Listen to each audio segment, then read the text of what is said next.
আজকে মা তারা ফাউন্ডেশনের পক্ষ থেকে এবং চুরুলিয়া দুর্গা মন্দির সহযোগিতায় একটা ব্লাড ডোনেশন ক্যাম্প, কী বলবেন? দেখুন, এই উদ্যোগ হচ্ছে অভিনব উদ্যোগ। এই চুরুলিয়া অঞ্চলে যে মা তারা ফাউন্ডেশনের পক্ষ থেকে সকলকে ধন্যবাদ।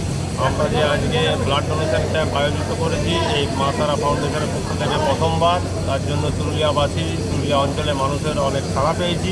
100টা ব্লাড ডোনেশন ডোনার জোগাড় হয়ে গেছে।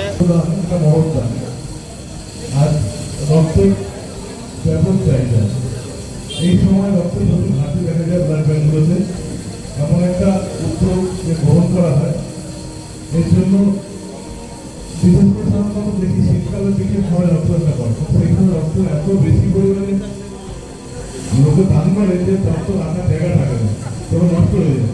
কিন্তু এমন একটা সময় বিশেষ এই জন্য আমার ধন্যবাদ জানাচ্ছি এই সদস্যদের সবাইকে।